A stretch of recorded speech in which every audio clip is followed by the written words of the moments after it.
In this video, I'll be running you through the most important lever that an e-commerce subscription-based business has. If you have an e-commerce business, it's going to layer in some kind of subscription model. If you're running a subscription business, and to be honest, this applies to any business that exists, this is going to be your most important lever. Now, this is off the back of an audit that I was doing the other day on a subscription-based e-commerce business, and they were struggling to get Meta to work. Okay, CPCs were way too high for the funnel to even make sense. And so CPCs are at about $5.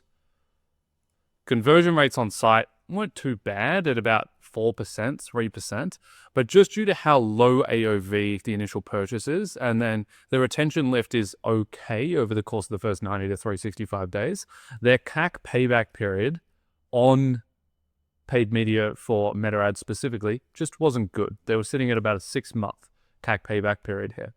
And so right away, there's a million different pieces of advice that can be provided in this particular context with this particular ad account. Okay, you can start to go into structural changes, so how you need a restructure for new customer acquisition specifically, which they should do.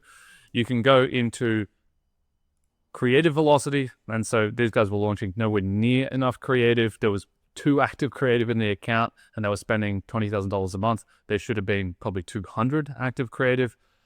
You can start to go into more comprehensive landing page testing. And so because they really only have one core product, and then there's a lot of products that sit within that subscription, you want to do a lot of landing page tests. But then this leads into the most important component and the biggest lever that they have. They can scrap all this because none of this actually matters if this isn't good, which is the offer.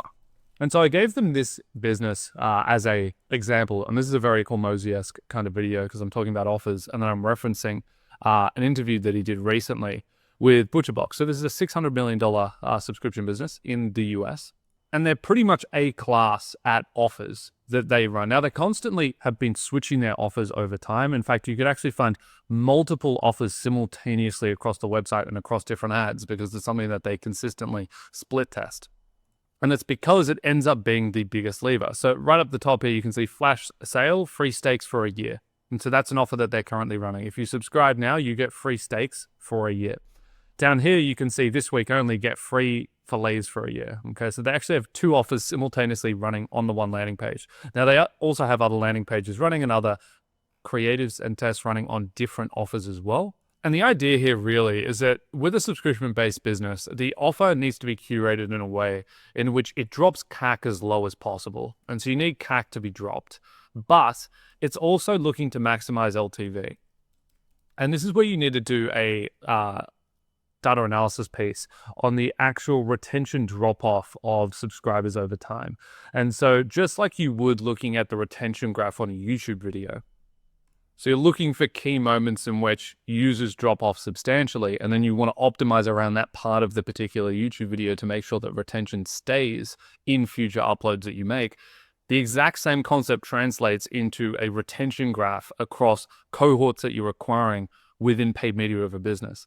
And so at what points do you see the largest diminishing returns? That's not the right word. The largest churn rate within existing subscribers, and then how do you curate offers that actually bring lift into those particular periods?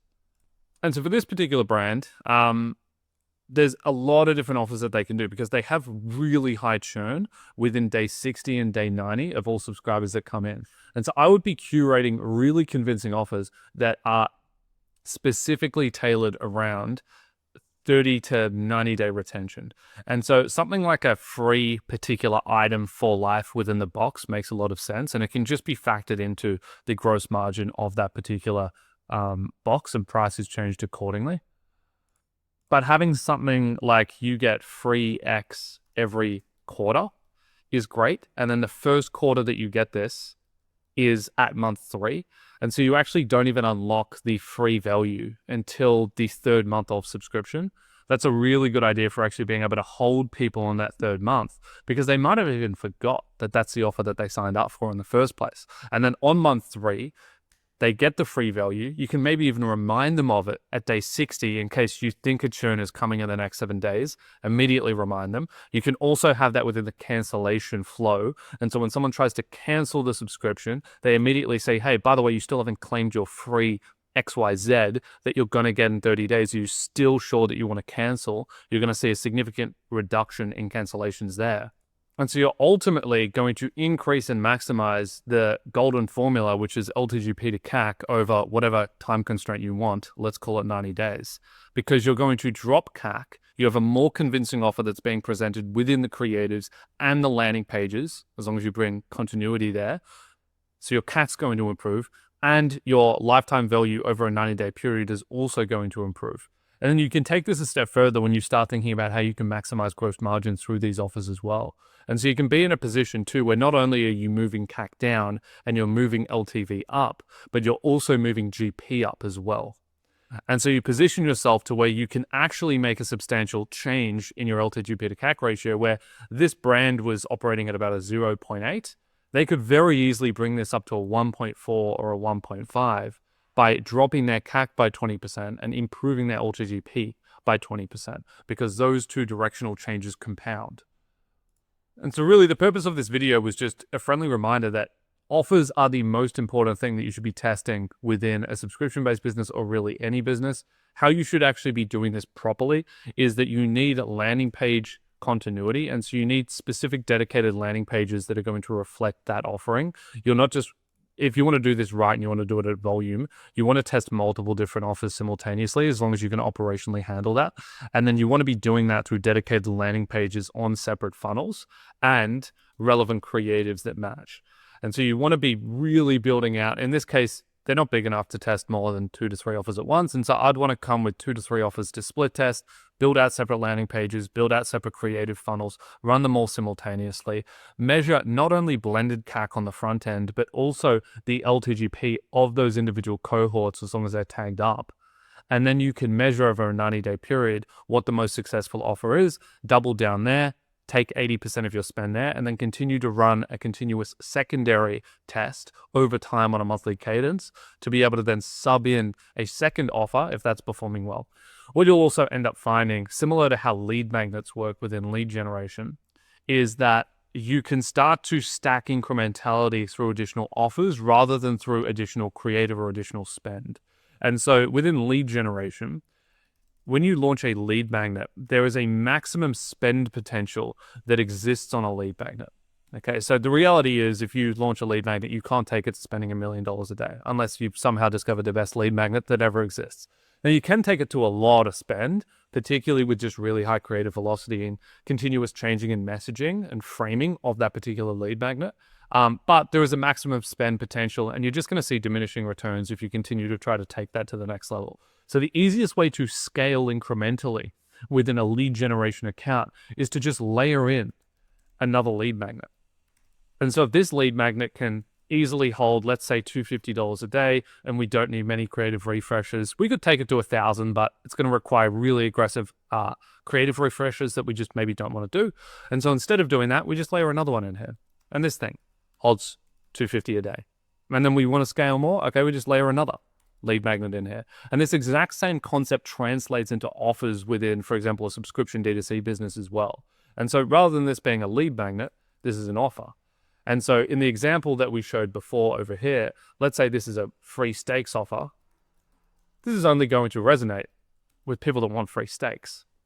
There's going to be a proportion of people that don't want steaks. They don't want steaks on an ongoing basis maybe.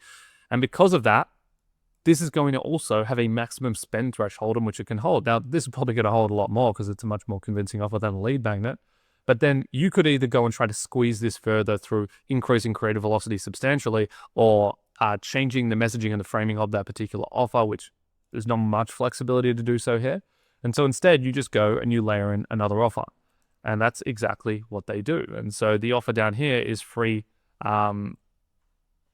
fillets. Now, to be fair, this is just, I think, a rewording of free steaks. It's the same offer with a reword. And so technically that's kind of them making iterations on framing of the one offer to try to get spend thresholds up. But obviously you could have another one here at free bacon.